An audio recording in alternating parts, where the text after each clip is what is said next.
Kristen Andre, founder and chief strategist of Andre Consulting Group. I founded my company almost 10 years ago because I love helping people not only succeed, but thrive in their careers and their lives.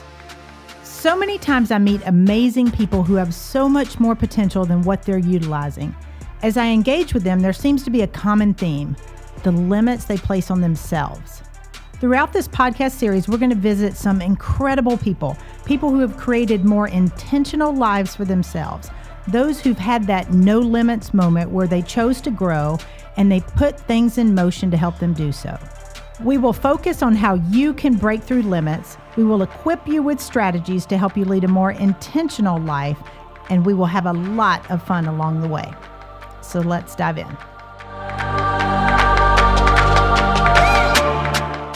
Hi, everybody, and welcome to No Limits with Kristen Andre. We are here today with TaVona Denise, who is a physical therapist, a life coach, self-described rebel, and which I'm super excited to talk about, a burnout specialist. Yes. Yeah, so thank you so much for coming on the show. And thank you for having me. Yeah, so we have a commonality, and some of our listeners know this about me. My degree is in physical therapy. That was so cool to find out. I know, isn't that funny? But even though I've been out of practice for 20 years. So, I mean, I am a retired out of practice physical therapist. I mean, the cool thing with it is the anatomy has not changed since I graduated. So I can still hold my own with knee injuries. Okay. I can occasionally self-diagnose what's wrong with them, but yeah, so it's cool. So I've not had another physical therapist on the show. So this is gonna be exciting. Super excited.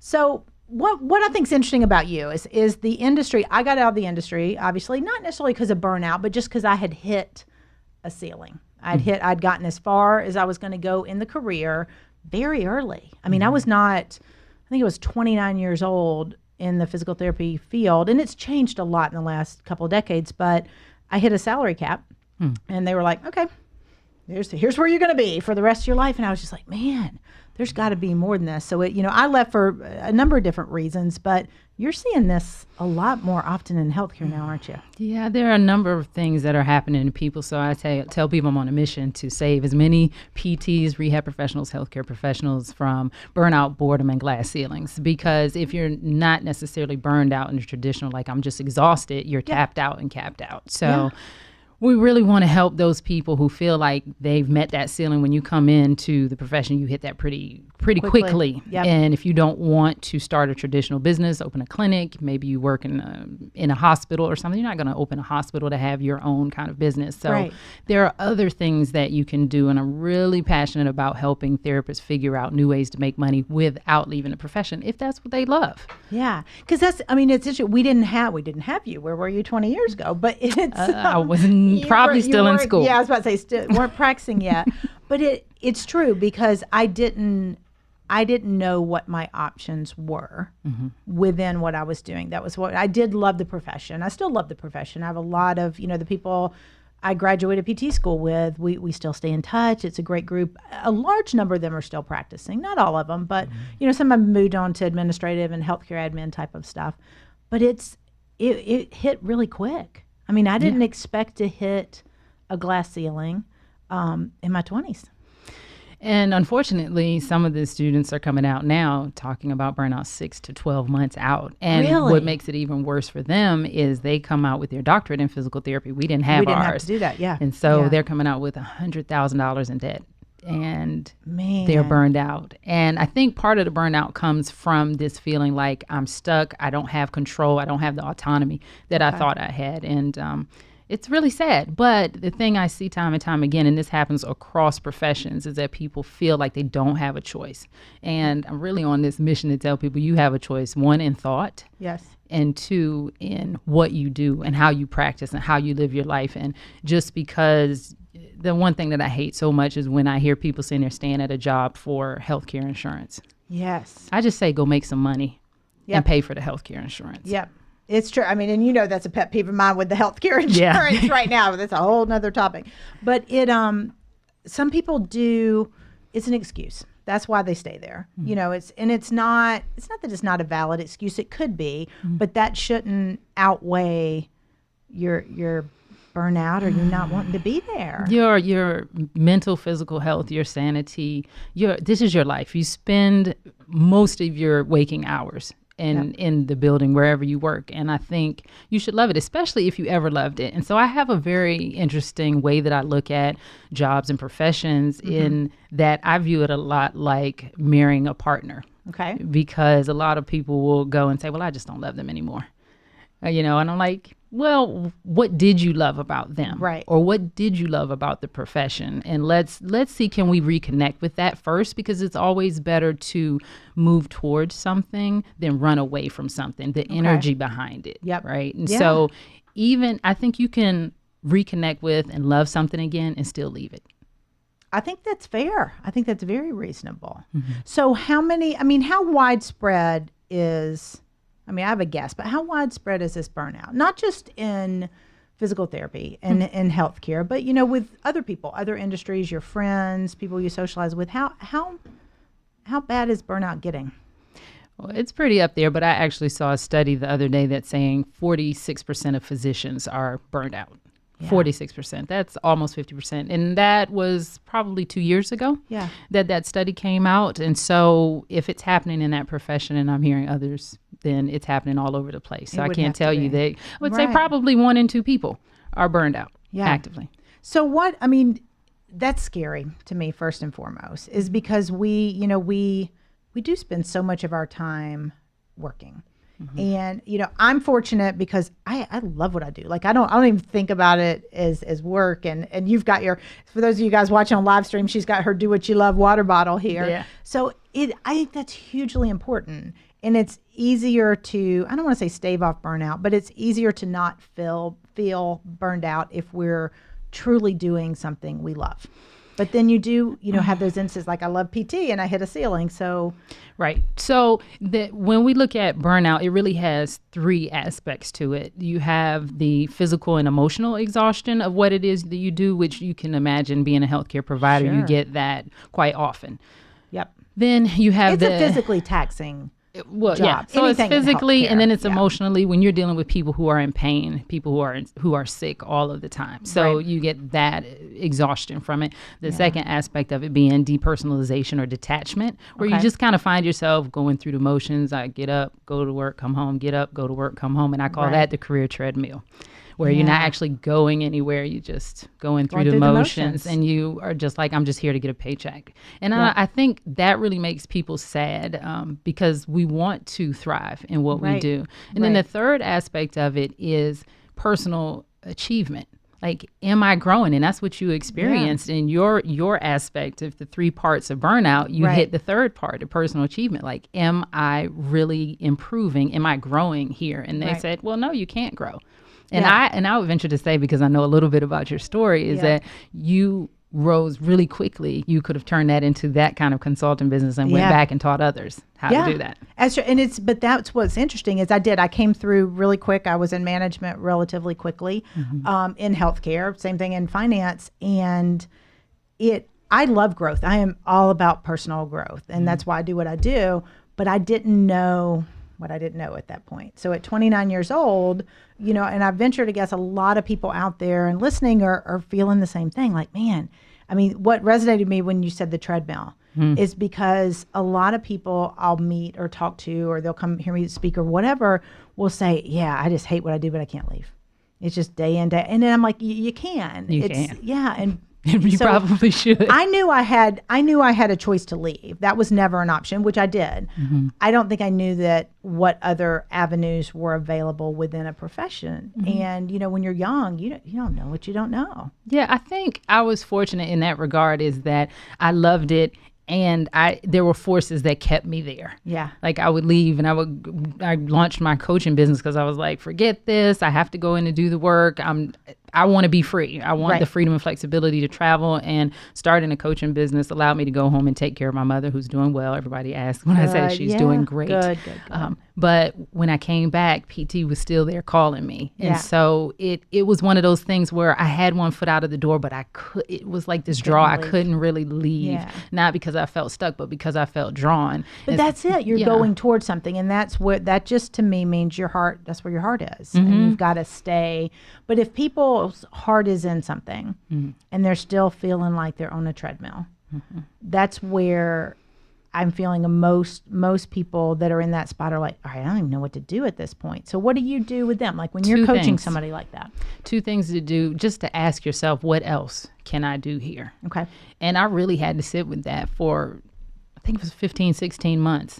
Okay. What else can I do here? I know I'm supposed to be doing something bigger, different, but within a profession. What else can I do here? And the thing is, when you ask the right question, you'll get a better answer. Right. And then the other thing is to maybe sometimes just step away and learn a new skill outside of what you're doing and see, can you add it too? So I'm creating some amazing things now because I went and got the certification as a life coach. Yeah. And now I'm adding that and weaving it into the work that I'm doing here as a physical therapist. Which is odd because so you were able, it sounded like make it less, I don't want to say boring, but it's kind of like that. You needed a change. You needed something that was kind of going to up the ante a little bit from a engagement and energy standpoint, sounds like. And then also looking at, well, what are my values, right? So I had to list out what they were. Freedom, flexibility, autonomy, hands down, number one. Okay. And the way we traditionally practiced was you had to be there to do the work, to work with the patient, and that was it. And that doesn't jive. And so how else could I shift this job to make it work for me? Or how else could I still be in the profession and still meet my values? And I think a lot of people, they don't even really know what's important to them to be able to figure out, okay, what else can I do here in the profession? And then start networking and talking to people. Like when you're on LinkedIn and one of the people that you introduced me to, like, wow, he's doing this and it looks like this matches what I want to do. How did he get into that? Right. And be curious about people. And it's, I think so many people, if we really kind of embrace, like, here's where I'm struggling, here's what I need help with, I'm really curious to how you did this. People will help. I mean, genuinely people want to help. And if we kind of all put our collective heads together and figure, all right, how can we fix this? Because I truthfully, I think you're spot on. It's probably 1 in 2 people that just are miserable. And that just makes me sad. It really makes me sad that half of the people out there, half of the people that we pass on the street or that we're sitting next to in Atlanta traffic for 2 hours, half of the people are not excited about what they're doing for a living. And that's just that's sad and scary to me. So I love the fact that there are people like you that can help them. Yeah, I mean, especially in the work that we do, because I saw another study where they said healthcare providers who are burned out are dangerous because they're not really paying attention. They're just there. They're not going the extra route, right? So one of the things that I help people really look at is perspective and opinions. And I think people have this thought or belief, I'm stuck, I can't do X, Y, Z, or I see the manager. We deal a lot with how to sell your ideas to your patients, your coworkers, your management. Okay. Yeah, so we do a lot with that and helping people understand that their perspective can be changed. And the reason why we know it's an opinion and it's not a hard fact truth is if anybody else in your circle or in your group of coworkers thinks differently, then that is an opinion and it can be changed. I like it. I like that a lot. All right, so we've got some good stuff. So we're going to pause for a minute and take a little break. And when we come back, we're going to dive into TaVona's tips on how you yourself or somebody you love can help overcome this burnout. So we'll be right back.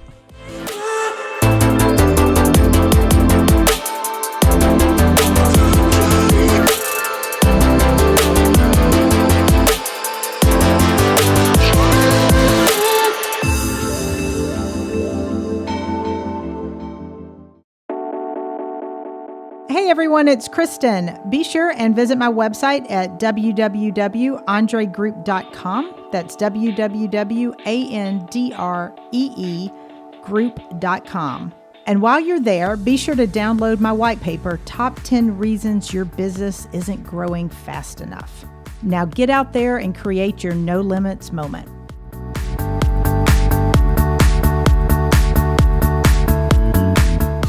Welcome back, everyone, to No Limits with Kristen Andre. We are here with TaVona Denise, who is a physical therapist, life coach, and a burnout specialist.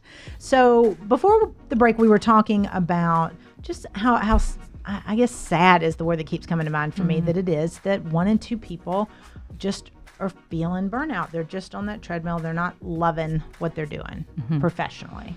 So you've developed kind of a quiz, not really a quiz, an assessment. Yeah. So tell us about that. The burnout quiz is something that when we were talking about the 3 different areas that people can experience burnout in. And so what we did was come up with an assessment that people can take it's a short, fun, it's got these cool smiley faces on it you would totally recognize from the pain scale. And it will help you determine how far you are along into burnout, because one of the things that I'm finding is that people may have a low overall score in burnout, but all of the points might be coming in one particular area. So that means that we can do something about that. And then if we see a little bit higher numbers in a place, then we can kind of help with those areas or start making some helpful practices in those areas before it gets to full-blown burnout. Right. Yeah. Because I would assume that the longer you stay, I mean, I'm assuming burnout, unless something changes, it's not going to start decreasing on its own. Or am I wrong? No, it doesn't. Yeah. So burnout, there's a continuum from stress over time leads to burnout. And if you think about that, you're amped up and you're anxious and you try to do more and you do more, and then you just burn out. You run out of gas. Yeah. You're burned out. You're exhausted, pretty much. Yeah. And so then you kind of stay there. But then I've been there for 10 years and now I've got the student loans are still there, and I've got kids going to college, and I've got, so we have all these things, and then we tend to feel like we're stuck, but at least this is the devil we know, right? So I'm going to stay, and we don't want to get there. Tough. Yeah, you don't. There. So, I mean, ideally, anyone can take this assessment. So, and it's not just specific to physical therapists or healthcare professionals. No. Yeah. And when you look at the assessment, we'll put the link in the notes so everybody can take it, because I think that'd be neat for everyone, whether you're feeling stress or not, because I would venture to guess that the earlier, if I'm going up that smiley face or going down that smiley face scale from a smile to a frown, I would assume the further I get and the harder it is. And the quicker I catch it, that I'm moving that way, the better off it's going to be, right? Right. And a lot of people, especially for the women that might be in the audience, I'm finding that most of the people are not taking care of themselves and not replenishing themselves physically and emotionally. So the things that really fill up their tanks, that help them decompress when they're off of work, outside of red wine or anything like that. Like, what did you love to do? And go do some of that so that you have your batteries are recharged when you get back to work the next day. So typically we find people in the exhaustion area is a little bit higher. And then after that, we start to see people starting to detach from work and their clients or their patients, and they just don't really care as much, or they become a little more cynical, like, oh, so-and-so's just making excuses. They're not trying, right? Whereas you used to maybe be a little bit more compassionate, or maybe not be as short with your coworkers. And then, of course, that spills over to home with the husband, the wife, the partner, the whomever, the kids. Right. And then it's just like, oh, okay, I'm not signing up for anything extra. I'm not trying to do anything extra. And then we see our personal accomplishment go down. So it's kind of like a domino all effect. Intertwined, yeah. So the first one then, about kind of energy and being able to kind of know and recharge when you need to recharge. I think that's big for everybody, any profession. And it would, my theory is, if you are worn out and just exhausted physically, mentally, emotionally, whatever it is, you can't make good decisions professionally. It's pretty hard. Yeah. I mean, regardless of, in healthcare, you're obviously dealing with people's health and wellness and their life.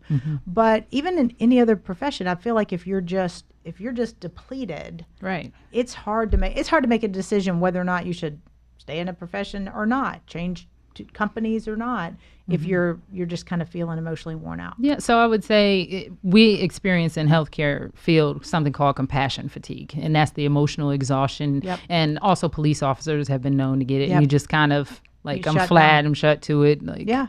But in the rest of the world, I think that they get decision fatigue a lot quicker. And so the more decisions that you make throughout the day, your decision capacity and sharpness and alertness decreases. So if you're already starting and you're exhausted, by the end of the day, you're probably not making the best decisions. It doesn't matter what profession you're in. Yeah. And you just want to not, because I know I've done that. You know, I've gotten home at the end of the day where I'm like, please do not make me think, you know, what do you want for dinner? I don't know. Please don't make me decide. I can't. And I've told my ex-husband that, I've told the kids that, I'm like, I'm not making any more decisions after 6 p.m. I'm done. Done decision making for the day. But if you're having to do that, it's just because you're worn out. You're like, I don't want to think. I want to shut down. And that can be dangerous for a lot of people. You know, you're fortunate to work in, I love the healthcare industry. I think it's so needed. There's a lot of changes that nothing in our direct control, but the people I know in that industry that are the caregivers, the providers, they're good. Like, they're just good people. They got into the profession. You got in the profession. I'm sure I got in the profession to help people. Right. And it's tough when that you feel like you can't do that anymore. Yeah. I mean, the nature of the word of caregiver is like you're giving, and we sometimes forget to give back to ourselves. Yep. And that's the same for anyone who's taking care of a family member at home or taking care of children, for the moms in the group. And so we really need to make sure that we give back to ourselves, because as I'm sure you've heard, you can't give from an empty pitcher. Exactly. And I think another thing that is helpful for people we talked about control. Well, a lot of people feel like they don't have a lot of control. And I think that's a farce. I do too. Because, again, going back to the things that we value, going back to another exercise that I have people write down, like, what are your strengths and how are you valuable? And what are the things that you are just awesome at that you see that other people aren't doing? Like, when I went back to get to Spanish immersion school to learn how to do my job in Spanish, I knew that differentiated me from the other people. And so I'm like, okay, I know I'm valuable, versus like when you know your value, then you start to get your power back. And that's hugely important. That's all part of personal growth. And sometimes when we're tired or exhausted, it's hard to see that. It's hard to say, here's what I'm good at. You're like, I'm good at taking a nap because I'm really tired. But it's hard to kind of figure out, all right, where can I fire on all cylinders? Where do I get I call it my juice. Where do I get my juice or the good juju? Where can I put that out there? Because it comes back. Yeah. Well, I think there's a few things people can do. Well, not hard to know what you're good at. Ask somebody else. If you're tired of making decisions, you just can't think straight right now. Ask the people in your circle, the people that you trust, the people that see outside of you. When it comes to having the energy, I think people are, because they're on that career treadmill where it's the same thing day in and day out and they're not actively going anywhere, that can give you a little bit of energy. Like when people get excited about going on vacation because they're going somewhere and it's not the same thing day in and day out. So if you can decide, okay, I'm going to get insert certification, or I'm going to make X amount of money, or I'm going to do XYZ, you get a certain amount of energy from it, because now it's like Christmas morning. When is it going to happen? Something that I'm working towards. And it's not the same treadmill. It's something different. You've got to veer a little bit. In and it causes you to have to be challenged, to grow, to learn something. It makes the synapses in the brain fire, and so you get energy from that. I love learning new things, and I love personal growth, which is was why we get along. And, I would assume most of our listeners, we're listening to a podcast on busting through limits. So I'm going to venture to guess you guys listening are really wanting to grow as well. But there are those people that I can't because I can't do that. And I agree with what you said earlier.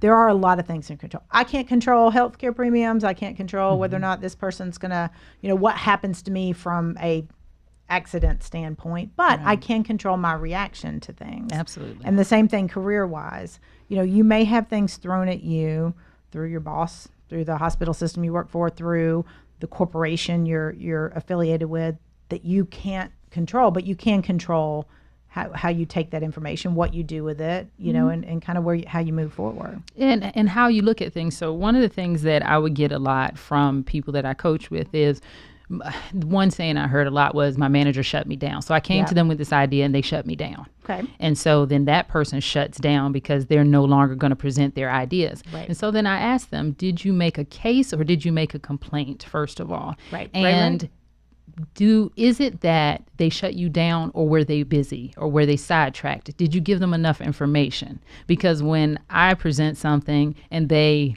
shut me down, or they have objections, or they don't take it at the first time, maybe they just need more information. Maybe I haven't answered all their questions. Maybe I haven't presented with enough facts. And so when you can look at it from I'm energized by that, and now I'm going to go back to the research and get some more information, versus the person who they have this belief that they were shut down, and then they feel defeated, and then they don't do anything. They don't do it. And then they carry that belief into the next situation. Right. And that's a lot of, that's kind of, you're selling your ideas. It's sales 101. Frequently, objections aren't objections. They are seeking clarification, asking for additional information. So if you're able to, especially with the clients you're able to work with, if you're helping them come up with new ideas, it may just be something that somebody hasn't heard before. Oh, yeah. And they need to know, like, wait a minute, I'm not saying no, but most time people aren't going to say, I'm not saying no, I just need more info. They're going to go, no. Yeah. Oh, my goodness. It took sure. like 6 meetings for me to get the Burnout Resilience Program approved. Yeah. I had proposals and research papers and white papers and every time another meeting. Here's a tip, guys. Never leave a meeting without another meeting. Yep. Because if you just say, oh, I said, well, how many times did you ask? How many times did you bring it up? Oh, I just brought it up that one time. Yep. So if it's something that you're passionate about and that you really feel strongly with, that will get you off the treadmill, that will keep you engaged and being your best you got to keep pushing. You got to ask more than once. Pretty much. Yeah. Like, I'm going to make this work. Yep. And it may not be in the place where you are now. You might have to go create it on your own on the side. Yeah. And that's okay. That's why we see so many entrepreneurs and startups and people like you that have, and myself, that have multi facets to what they do professionally. You're able to still operate as a physical therapist and still help patients, but at the same time, you're helping your friends, your therapists, your coworkers. Yeah. So I like it. So we're going to take another short break, and when we come back and wrap up our time with TaVona, we're going to dive into what each of you guys can do to make sure, first and foremost, you're not hitting burnout, and if you are, what you can do to get out of it. So we'll be right back.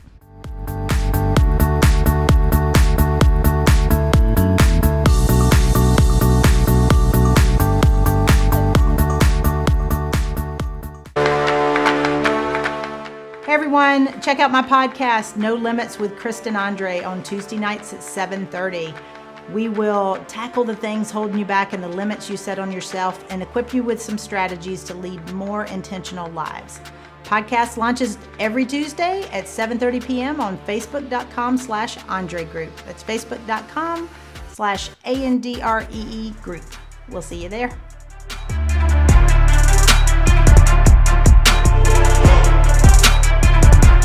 Welcome back, everyone, to No Limits with Kristen Andre. We are wrapping up our time with TaVona Denise. So it's been good talking with you. Yeah. I mean, the topic is such an important one. Yeah. And I'm enjoying talking about it, but at the same time, it's like, man, I really want people to be able to address this and fix it. Yeah, because I'm a fixer. That's what we do. Pretty much. I was like, this is my new mission in life. Yeah. But I love the fact that it's a mission because 1 out of 2 people are suffering from this. This is a big deal. Yeah. And it's scary, as a parent with 3 girls, I'm like, man, I hope they don't hit this, but somebody's going to. At some point in people's lives, we usually hit that wall. We're like, yeah, this isn't what I want it to look like. Right. And I think part of that is when we're not staying present and intentional and deciding what we want things to look like, then things kind of just happen to us. And then we spend life in reactive mode versus being very proactive about what we want. Yeah. I mean, and this is a really common phrase, but it's life by design, not by default. I mean, it's just so many times we take jobs, hang out with people. Yeah. I mean, I know people that are hanging out with the same people that they've grown up with their whole life. Not that that's bad. That's not always a bad thing. But if you don't experience new adventures and relationships and things, whether it's career or otherwise, it's hard to know kind of what you want life to look like. Yeah. And two, we've spent so much time wanting security. And if we think that if we try something different, think the risk is too much. Right. The grass or is we're always, afraid. well, I don't know. Sometimes people are like, grass is greener. I'm going to try something new. And maybe they're jumping ship too soon.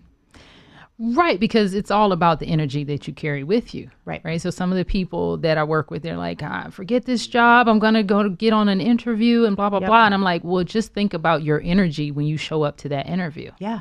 You know? And so if you can just find something that you still enjoy about where you are. One of the practices that I use to help me get out of this, because I am not immune to it, is every day I would find 3 things that happened that were awesome during the day. Yeah. It could be just a little conversation I had with a coworker, something awesome that happened with a patient, anything like that. Every day, 3 things, and you'd be amazed how just your outlook on life would change and the energy you get from just doing that. It's really interesting because I do the same thing. I have the journal I have that I started using this year in 2018 it's called the 5-minute journal. Have you seen that one? I've seen it. I didn't realize that I did everything in it on accident. Yeah, so it's really neat. It's for those of you guys who aren't familiar with it, the 5-minute journal. I bought it on Amazon, and I've given it out to a ton of people and a ton of clients this year. But in the morning, it only takes 5 minutes a day. In the morning, you write 3 things you're thankful for, and you write what 3 things you'd like to have happen. Then you kind of write your mantra or your motto for the day, kind of the I am statement. And at the end of the day,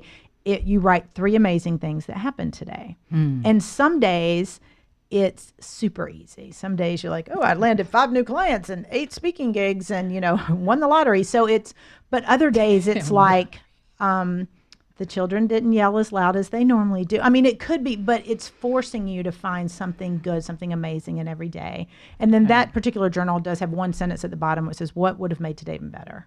So it gives you an opportunity to kind of reflect and, maybe it's, I should have eaten better. I should have, gone to the gym, whatever it is. Yeah. But it's not really picking on what you did, but it's focused so much on what was amazing. And the daily practice of doing that is a big opportunity for people because even if you are burnt out, I force myself to do it even on days where it wasn't when you're not feeling it, right? Yeah. Because I think one of the things that happens with people in the emotional exhaustion aspect of it is we tend to focus on the negative stuff, and our mind and our energy and attention are all on the negative stuff. So that attracts more of it, and then you're able to see more of the negative things that happen. But doing the practice of what was awesome today, what went well today, then it forces you to put your attention on that, and then you can see more of it. And your energy leads so much of what you do. I was talking with one of my private coaching clients this week, and he just made a move geographically because he didn't love the city he was in, and there was a city he wanted to move to. It was across the state,